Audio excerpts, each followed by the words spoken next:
জাতীয় নাকি স্থানীয় নির্বাচন আগে এমন বিতর্কে যেতে চায় না ইসি। ডিসেম্বরে ভোট হলে জুলাইয়ের মধ্যে শেষ করতে হবে প্রস্তুতি। জাতীয় নির্বাচন হওয়া ডিসেম্বর নয় যাবে, আমরা সেইভাবে প্রস্তুতি নিচ্ছিলাম। যেই বিতর্কটা চলছে এই বিতর্কের মধ্যে আমরা কোনো পার্টি হতে চাই না। ডিসেম্বরে নির্বাচন করার জন্য যে যৌক্তিক সময়টা আগে রাখতে হবে সেই সময়েই আমরা এই শিডিউলটা ডিক্লেয়ার করব ইনশাল্লাহ। নির্বাচনে আসবে স্থিতিশীলতা, মিলবে সমস্যা সমাধানের পথ, বললেন তারেক রহমান। সরকারের কথায় মিলছে লক্ষ্যচ্যুতির ইঙ্গিত। 90 কর্মদিবসে দেশে স্টারলিং সেবা চালুর প্রস্তাব প্রধান উপদেষ্টা ডক্টর ইউনূসের। ইলন মাস্ককে বাংলাদেশ সফরের আমন্ত্রণ। আবারও বাংলাদেশে আসা $29 মিলিয়ন নিয়ে কথা বললেন ট্রাম্প। ভারতের $21 মিলিয়ন সহায়তা নিয়েও প্রশ্ন।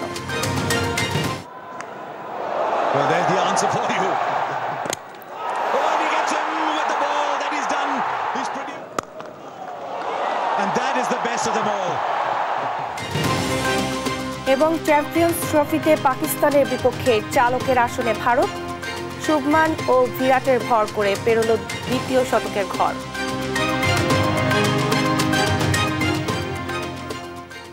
সংবাদ রাতে দেখছিলেন সংবাদ শিরোনাম, সঙ্গে আছে আমি শারমিন নান্সি। এবারে বিস্তারিত। আগে জাতীয় সংসদ নাকি স্থানীয় সরকার নির্বাচন, এমন রাজনৈতিক বিতর্কে যেতে চায় না নির্বাচন কমিশন, বললেন সিএসসি এএমএম নাসির উদ্দিন। উৎসবমুখর পরিবেশে অবাধ ও সুষ্ঠু ভোট আয়োজনে সবার সহায়তা চান তিনি। আর নির্বাচন কমিশনার আনোয়ারুল ইসলাম সরকার জানান, ডিসেম্বরে জাতীয় নির্বাচন করতে হলে অক্টোবরে তফসিল ঘোষণা এবং জুলাইয়ের মধ্যে সব প্রস্তুতি সম্পূর্ণ করতে হবে। কক্সবাজার প্রতিনিধি আব্দুর রহমানের সহায়তায় শিউলি রায়ের রিপোর্ট। রোববার সকালে কক্সবাজার জেলা প্রশাসনের আয়োজনে ছবিসহ ভোটার তালিকা হালনাগাদ উদ্বোধন ও মতবিনিময় সভায় অংশ নেন সিএসসি এএমএম নাসির উদ্দিন।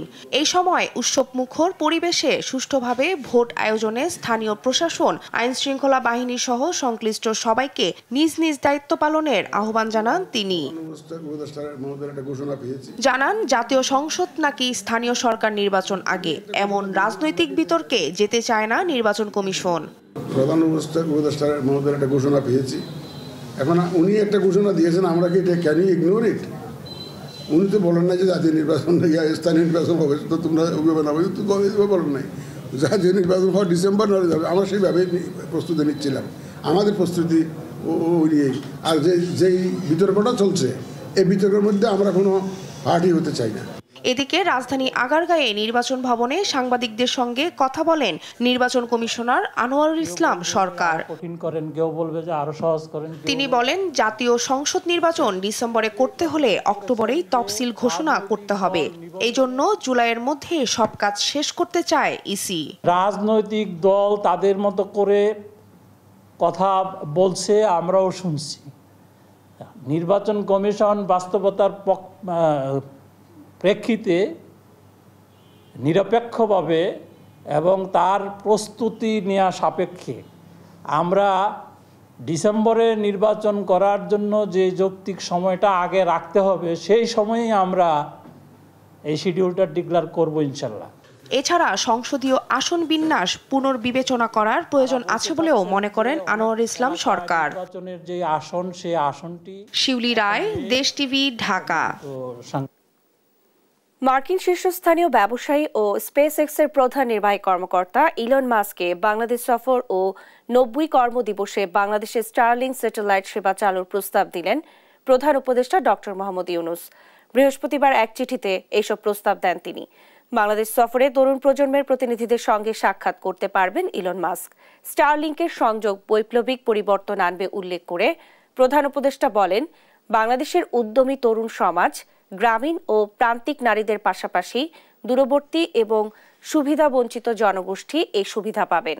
এর আগে গেল 13 ফেব্রুয়ারি ইলন মাস্কের সঙ্গে ফোনালাপে অংশ নেন প্রধান উপদেষ্টা। আলোচনায় ভবিষ্যৎ সহযোগিতার পাশাপাশি বাংলাদেশে স্টারলিং স্যাটেলাইট ইন্টারনেট পরিষেবা চালুর অগ্রগতি নিয়ে আলোচনা করেন। নির্বাচনের মধ্য দিয়ে তাৎক্ষণিক সব সমস্যার সমাধান না হলেও দেশ স্থিতিশীল অবস্থায় আসবে। সংকট সমাধানে কাজ শুরু করা যাবে, এমনটাই জানালেন বিএনপির ভারপ্রাপ্ত চেয়ারম্যান তারেক রহমান। সরকারের অনেকের কথাবার্তায় মূল লক্ষ্য থেকে সরে যাওয়ার ইঙ্গিত মিলছে উল্লেখ করে তিনি বলেন, রাষ্ট্র পুনর্গঠন কোনো একক সরকারের পক্ষে সম্ভব নয়। সাইফুল রিপোর্টের প্রতিবেদন। রোববার দুপুরে সিরাজগঞ্জ শহরের মুক্তির সোপানে জুলাই আগস্ট আন্দোলনে শহীদ পরিবারের সঙ্গে সাক্ষাৎ করে আমরা বিএনপি পরিবার। তারেক রহমানের পক্ষ থেকে আন্দোলনে ক্ষতিগ্রস্তদের হাতে আর্থিক সহায়তা তুলে দেন বিএনপির স্থায়ী কমিটির সদস্য ইকবাল হাসান মাহমুদ টুকু। এ সময় জামায়াত আমিরের বক্তব্যের সমালোচনা করে তিনি বলেন, জিয়াউর রহমানের পরিবারের রাজনীতি দেশের মূলধারার রাজনীতি।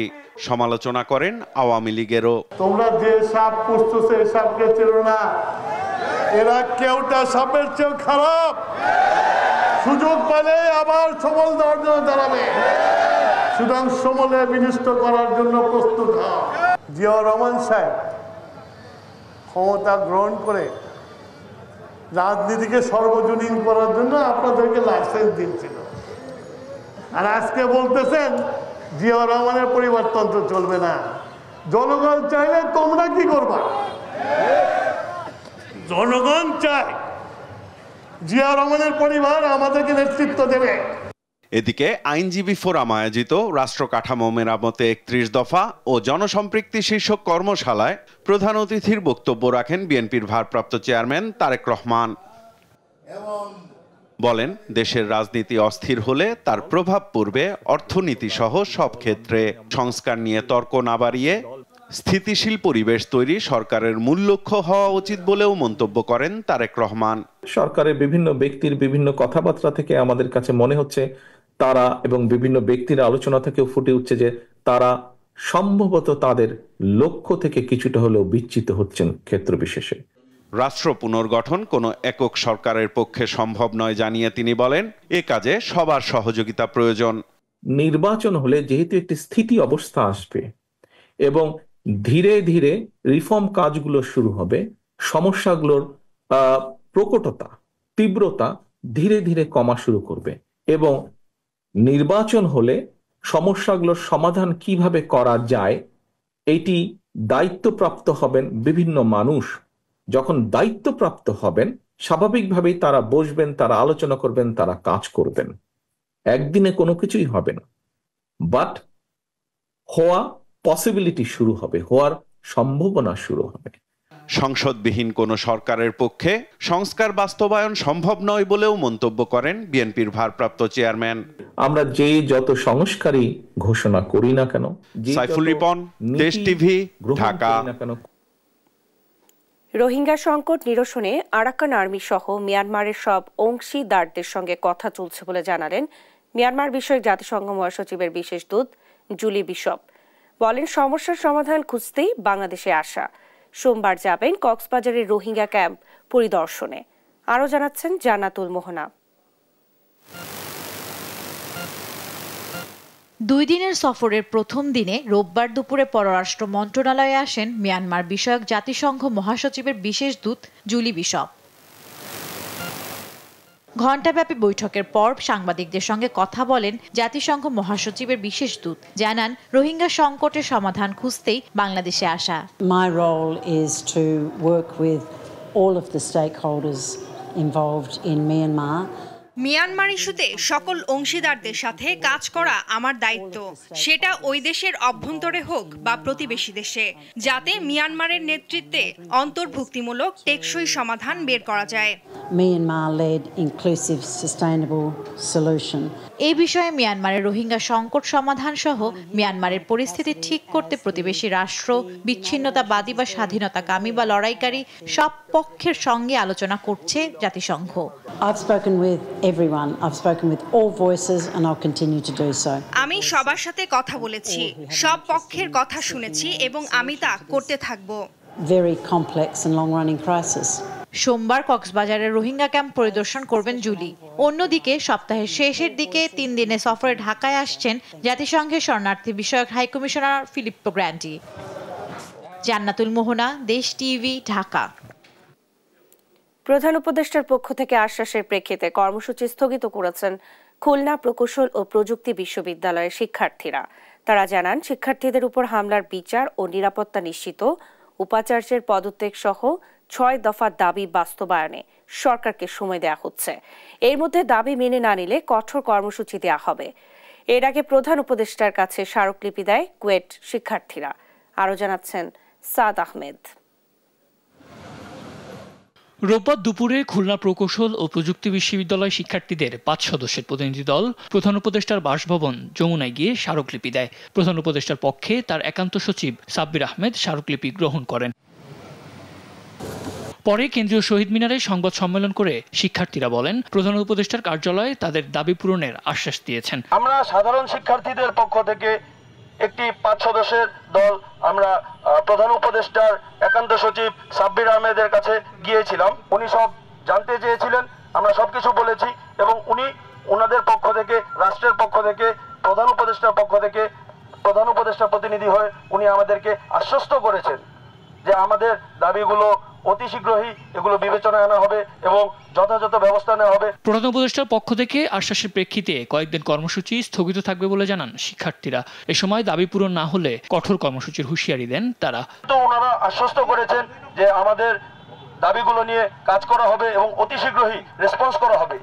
তাই রাষ্ট্রকে আমরা একটু সময় দিতে চাই এবং আমরা আপাতত কয়েকদিন আমাদের কোনো কার্যক্রম থাকবে না। আমরা অপেক্ষা করব রাষ্ট্রের কাছ থেকে রেসপন্সের।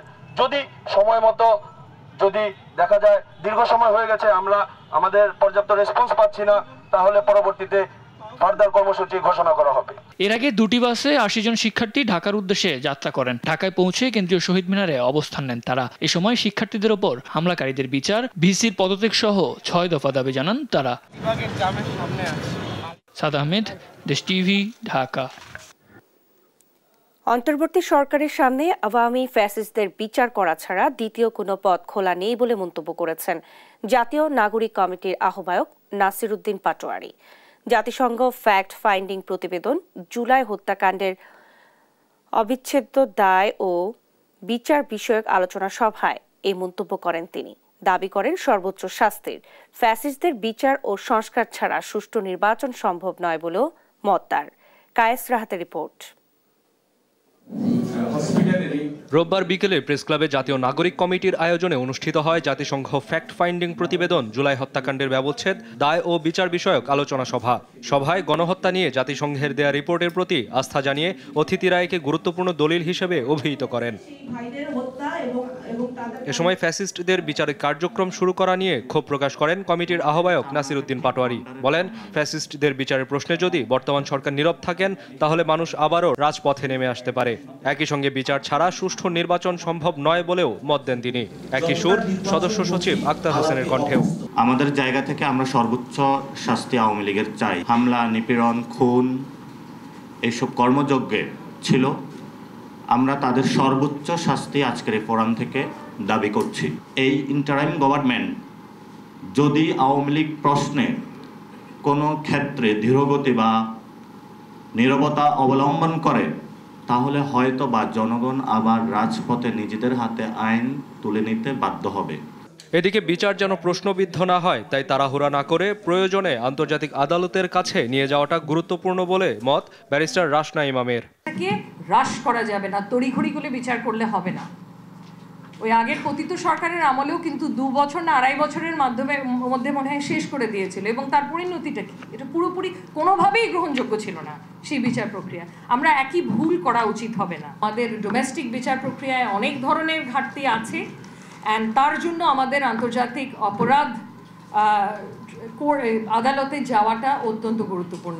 এ সময় অন্তর্বর্তী সরকারের প্রতি গণহত্যাকারীদের দ্রুত বিচারের আওতায় আনার আহ্বান জানান আগত অতিথিরা। কায়েস রাহাত, দেশ টিভি, ঢাকা। বাংলাদেশ বিমান বাহিনী আকাশ সীমা ও সার্বভৌমত্ব রক্ষায় এয়ার পাওয়ারের যথাযথ ব্যবহারে সর্বদা সচেষ্ট রয়েছে বলে জানিয়েছেন বিমান বাহিনী প্রধান air chief marshal Hasan Mahmud Khan. রোববার রাজধানী এলিফ্যান্ট রোডে BIISS মিলনায়তনে আয়োজিত গোলটেবিল আলোচনায় প্রধান অতিথির বক্তব্যে তিনি এ কথা জানান। বলেন, এয়ার পাওয়ার জাতীয় নিরাপত্তা নিশ্চিতে অগ্রণী ভূমিকা পালন করছে। গোলটেবিল আলোচনায় সভাপতিত্ব করেন লেফটেন্যান্ট জেনারেল অবসরপ্রাপ্ত মোহাম্মদ মাহফুজুর রহমান। এছাড়া বিভিন্ন মন্ত্রণালয়ের ঊর্ধ্বতন কর্মকর্তা, রাষ্ট্রদূত, সামরিক ও বেসামরিক কর্মকর্তা, বিভিন্ন বিশ্ববিদ্যালয়ের শিক্ষক শিক্ষার্থীরা আলোচনায় অংশগ্রহণ করেন।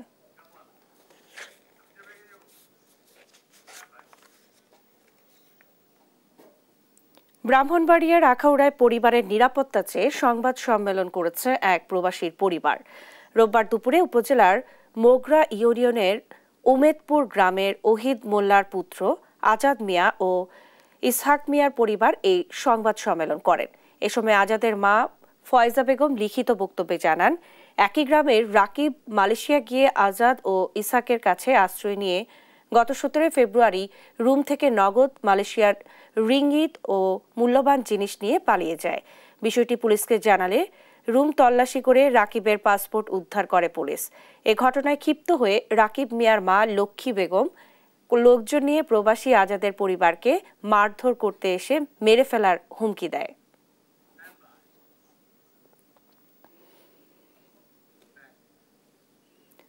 টাঙ্গাইলে ফেডারেল রিপোর্টার্স সোসাইটির উদ্যোগে বৃক্ষরোপণ কর্মসূচি পালিত হয়েছে। রোববার সকালে গলফ ওয়েলের সহযোগিতায় ঢাকা টাঙ্গাইল 4 লেন মহাসড়কের টাঙ্গাইল আশেকপুর বাইপাসে এই কর্মসূচি পালন করা হয়। এতে প্রধান অতিথি হিসেবে বক্তব্য রাখেন টাঙ্গাইলের অতিরিক্ত জেলা প্রশাসক আব্দুল্লাহ আল মামুন। এই সময় আরও বক্তব্য রাখেন টাঙ্গাইলের অতিরিক্ত পুলিশ সুপার, গলফ ওয়েলের ব্যবস্থাপনা পরিচালক সহ অন্যরা। পরে ফেডারেল রিপোর্টার্স সোসাইটির উদ্যোগে বিভিন্ন প্রজাতির 1000 গাছ মহাসড়কের 2 পাশে রোপণ করা হয়।